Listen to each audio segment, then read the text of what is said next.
بسم الله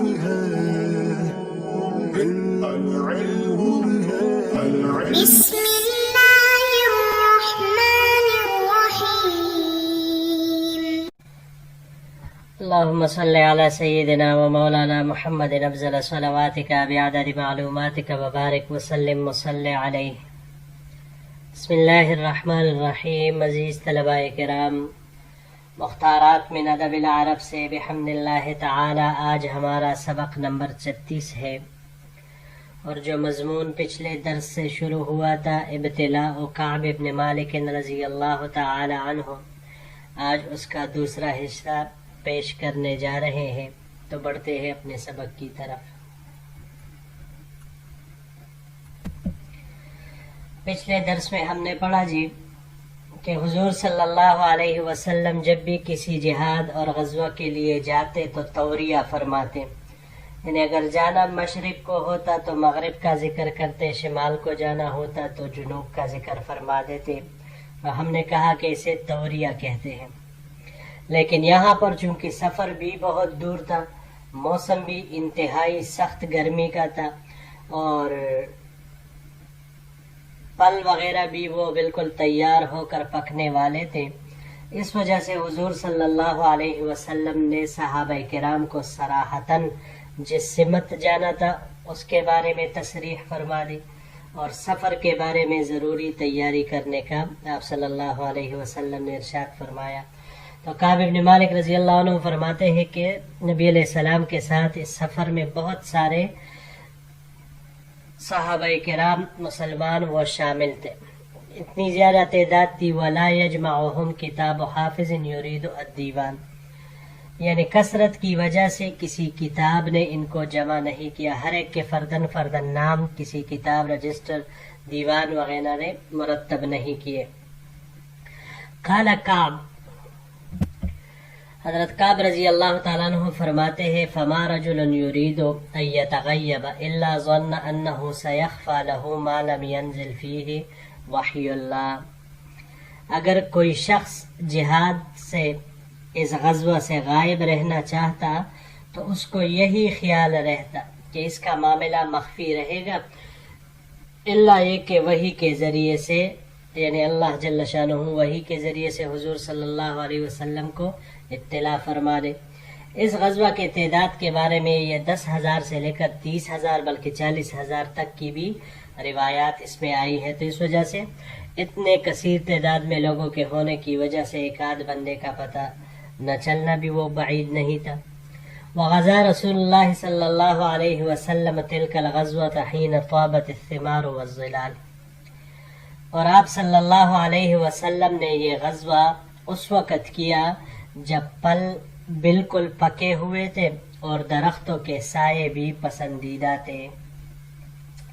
وتجهز رسول اللہ صلی اللہ علیہ وسلم والمسلمون معه، چنانچہ آپ صلی اللہ علیہ وسلم اور دوسرے مسلمانوں نے جہاد کی تیاری شروع کر دی. فتوفقت اغدو لکی اتجهز معهم فارجع ولم اقض شیئا، بس میں بھی روزانہ صبح سویرے تیاری شروع کرتا تاکہ ان کے ساتھ چلے جانے کے لیے سامان تیار کروں، لیکن میں کچھ کیے بغیر واپس لوٹ آتا.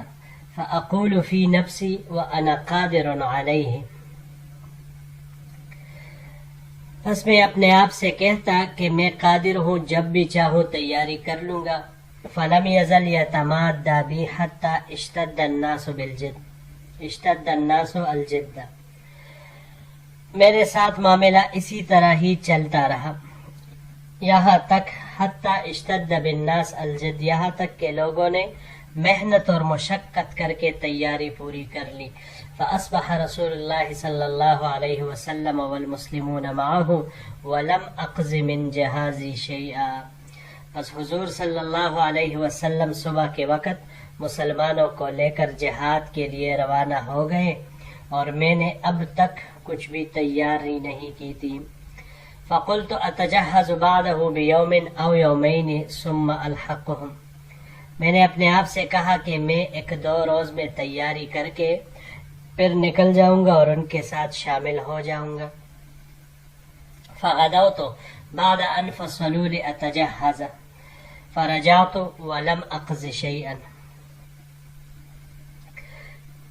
پھر لشکر کے نکل جانے کے بعد اگلی صبح میں نے تیاری کرنی چاہی لیکن میں واپس آیا بغیر کسی تیاری کے، یعنی بغیر کسی تیاری کے میں ایسے ہی خالی واپس آ گیا. ثم غدوت فرجعت ولم اقض شيئا، پھر اگلے دن میں نے اسی طرح کیا، پھر بغیر کسی تیاری کے واپس آیا. فلم يزل بي حتى اسرعوا، میرے ساتھ معاملہ اسی طرح چلتا رہا جبکہ لشکر نے انتہائی تیز رفتاری کے ساتھ سفر کیا. وتفارت الغزو، اور مجھ سے غزوہ فوت ہو گیا. وہممت ان ارتحل فادرکہم ولیتنی فعلت، اس وقت بھی مجھے خیال آیا کہ میں نکل جاؤں اور لشکر سے مل جاؤں. ولیتنی فعلت فلم يقدر لی ذلک، اور کاش کہ میں اس وقت بھی اگر ایسا کر لیتا لیکن یہ میرے مقدر میں نہیں تھا. فكنت اذا خرجت في الناس بعد خروج رسول الله صلی اللہ علیہ وسلم فطفت فيهم، چنانچہ آپ صلی اللہ علیہ وسلم کے جانے کے بعد جب میں مدینہ میں گھومتا، احزننی انی لا ارى الا رجلا مغموسا علیہ النفاق او رجلا ممن عذر اللہ من الضعفاء، تو یہ بات مجھے غمگین کر دیتی کہ سوائے ان لوگوں کے جن پر نفاق کی چاپ لگی ہوئی تھی، یعنی جو کلم کلا صریح منافق تھے، اور یا ان لوگوں کے جو اللہ کے ہاں معذور تھے، ان دو طبقوں کے علاوہ مدینہ منورہ میں کوئی بھی مجھے نظر نہ آتا، تو یہ بات مجھے مزید غمگین کر دیتی. جی یہاں پر یہ چند الفاظ ہیں. پہلا اس میں سے طابت، یہ باب ضربہ سے استعمال ہوا ہے. یہاں پر طیباً طاباً دونوں طرح مصدر اس کے آ سکتے ہیں. میٹھا لذیذ ہونے کے معنی میں یہ آتا ہے.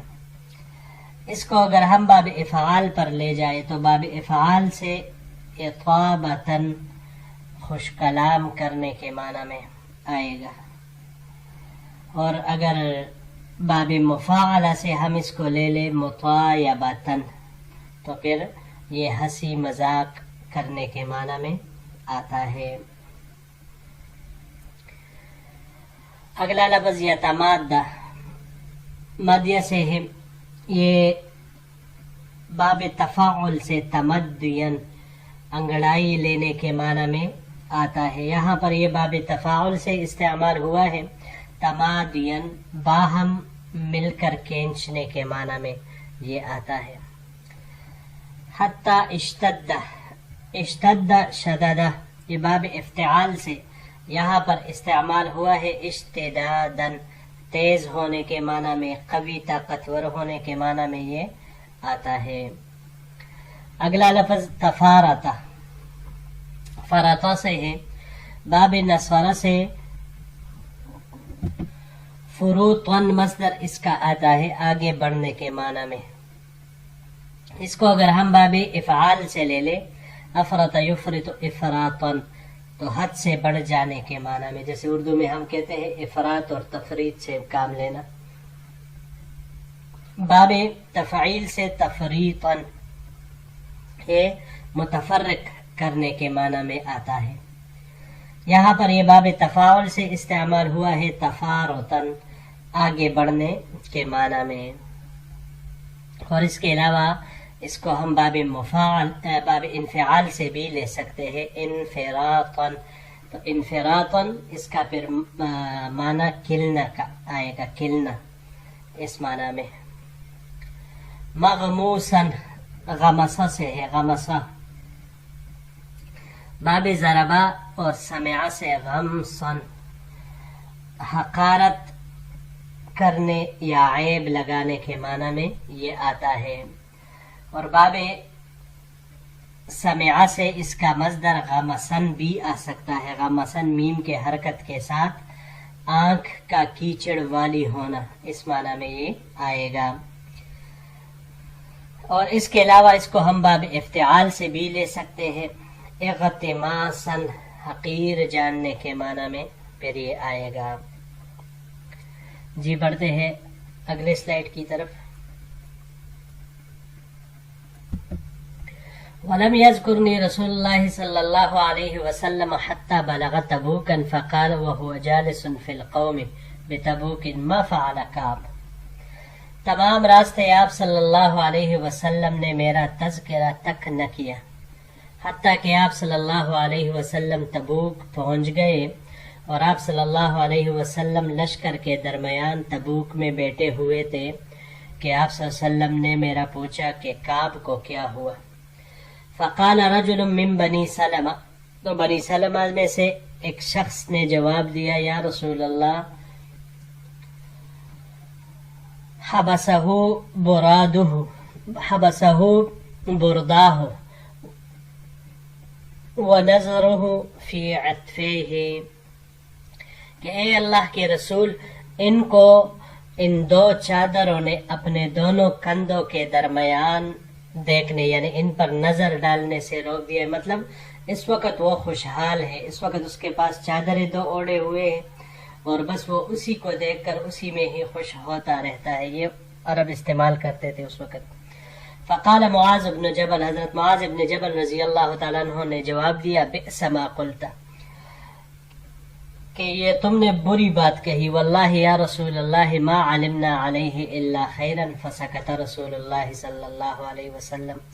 معاذ بن جبل رضی اللہ عنہ نے کہا کہ اے اللہ کے رسول، اللہ کی قسم ہم نے ان میں سوائے خیر کے اور کچھ نہیں پایا. یعنی وہ کوئی ایسے انسان نہیں ہے، وہ صرف خیر والے بندے ہی ہیں. کوئی خاص وجہ ہوگی جو وہ نہیں آئے، حاضر نہیں ہوئے. تو حضور صلی اللہ علیہ وسلم یہ سن کر خاموش ہو گئے. کان کعب بن مالک فلما بلغنی انہ توجہ قافلا حضرنی ہمی.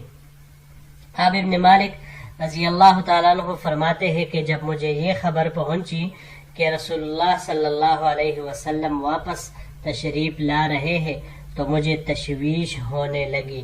وطفقت اتذکر الکذب، اور میں جھوٹا بہانہ سوچنے لگا. وَأَقُولُ بِمَاذَا أَخْرُجُ مِنْ سَخَطِهِ عَدًا، اور میں اپنے دل میں کہتا تھا کہ کون سی بات اور کون سی چیز مجھے کل ان کی ناراضگی سے بچائے گی.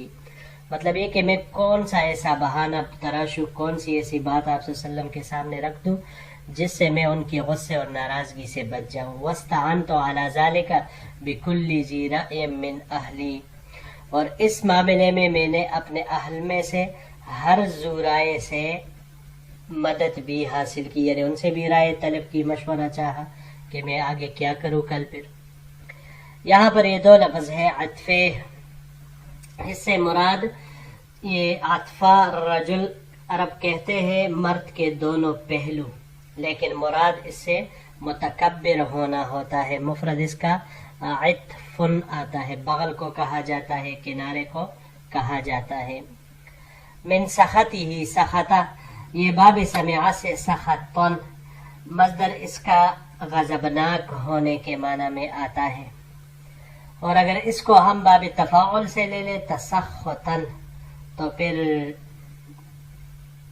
کم سمجھنے کے معنی میں، ناراض ہو کر غضبناک ہونے کے معنی میں یہ آتا ہے. جی عزیز طلباء کرام، بحمداللہ تعالی ہمارا یہ سبق بھی اپنے اختتام کو پہنچا. انشاءاللہ العزیز اگر زندگی رہی تو اگلے درس کے ساتھ پھر آپ کی خدمت میں حاضر ہوں گے. السلام علیکم ورحمۃ اللہ وبرکاتہ.